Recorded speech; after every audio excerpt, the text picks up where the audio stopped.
I just spent a full day at Nvidia GTC finding the coolest robots on the planet, and here's my top 10. You won't believe what's at number 1. I'm out here in San Jose, California at Nvidia GTC, and I will walk you guys through some of the robotics booths here that are super cool. Anyways, I hope you guys enjoy this video.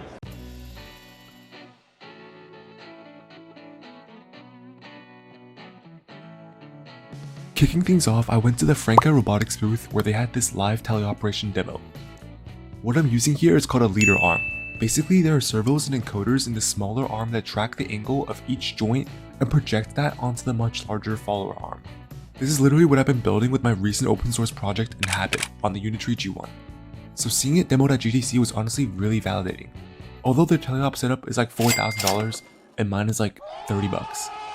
Nevertheless, it was still a really impressive demo, and as you can see here, I'm able to very carefully pick up the candy wrapper and put it into the box. Next, I went to this other booth with a Unitree dog, but it wasn't a normal Unitree dog. This one had an SO101 arm from Hugging Face on it. This wasn't as impressive though, since I didn't see it pick anything up and it was also teleoperated, so it lands at 9. Okay, next I went to the Nebus booth, and this one made me laugh. This is a G1 wearing gloves covered in Nebus stickers, and they had these robots fight each other, but unfortunately I didn't get to see it while I was at GTC. Devastating.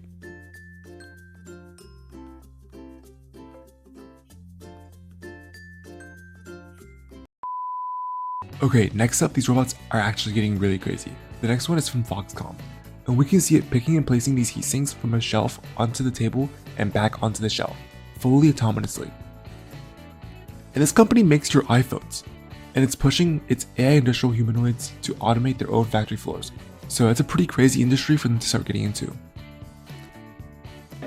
It's gonna turn and it's gonna put it on the shelf, it looks like. You can see it working fully autonomously in this video with some minimum human overwatch. Wow. It's able to place it on the shelf.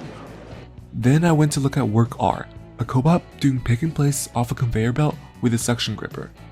This one definitely isn't the most flashy robot out there, but the whole purpose is consistency and factory environments. And that's why I have it this high. It does its job perfectly without any human overwatch, and you can see that in this video here. Yeah, at a lot of the other booths I was at, there pretty much always had to be people around to watch over the robots in case something happened. And at this one, there's pretty much nobody, which just shows the confidence these engineers have in their machine. Up first in the top 5 is Limb Surgical, a robotic system designed to perform spine surgeries. 2 arms, sub-millimeter perception, AI guided.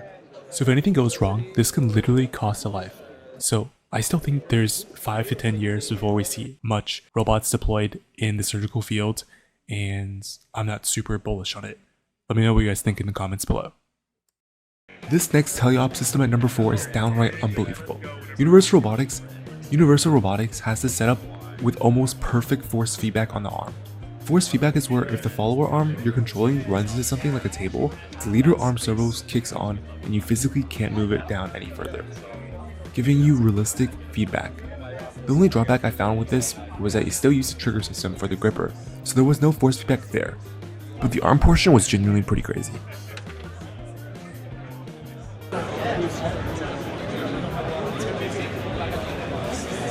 Is there like an electronic stop on here? Maybe I'm just a really good teleoperator, but with less than a minute of actual usage, it already feels like an extension of my arm. Look how easy this pass was. Okay, I know you were expecting Unitree somewhere in this video, but it may be surprising to you that they're only 3rd. The top 2 is genuinely insane. Anyways, here's me at the Unitree booth. This is the G1, the exact robot I'm building the Inhabit on, standing next to their newest humanoid, which is like 6 feet tall. It's almost frightening to stand next to it because it constantly feels like it's gonna fall over, which is still something that a lot of these robotics companies has to conquer. Very scary walking. It looks like feels like he's gonna fall over. You can see the operator controlling him with the joystick. You can see. Oh, fighting stance. It almost falls over. They had to do some kung fu and a big crowd gathered, which is pretty fun. Here's another video of it doing a pretty crazy spin move. although it wasn't nearly as impressive as the New Year Scala routine a month back. However, the biggest issue is still definitely making it feel safe, because the larger these robots get, the more unsafe it feels.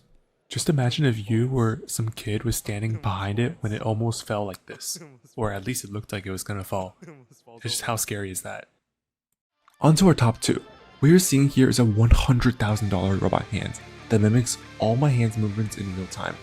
It uses depth camera and some kind of tracking algorithm similar to OpenCV and MediaPipe to track the locations of my fingers and projects it nearly perfectly onto the hands. What makes this super impressive is it works on anyone's hand. It doesn't just have to be tuned to a specific person. So there are still a lot of issues here and there, but if it was well tuned to a specific operator's hand, it would be genuinely pretty insane. And at number 1, this isn't Figure or Tesla's Optimus, although you might mistake it for either of those. This is the HMND Humanoid. Just look at how clean this robot looks, and the LED display in its head. But here at GTC, it's autonomously serving food and drinks. You speak into a mic, tell it what you want, and the robot goes and grabs it and drops it right into your hand. That's crazy. Easily, it gets number 1. But don't just listen to me say it. Let's actually see an example of it working perfectly, not being teleoperated like some Tesla Optimus. But anyways, you can see the guy in front of me here speaking into the microphone that he wants a bottle of water, walking in front of the basket, and the robot smoothly grabbing a bottle of water from the basket and dropping it in his hands. Awesome. Now, while I was walking out of the convention, I saw this robot dancing, so this gets the honorable mention. But anyways, this whole experience at GTC was honestly crazy and very eye-opening. So if you want to see more cool stuff and me build more things as well, definitely drop us up. Can I touch the hands? What? Can I touch the hands? No. No? Okay. We I wonder why they have these shoes. It's kind of interesting that all these humanoids companies all put in shoes on their robot, making it look more human.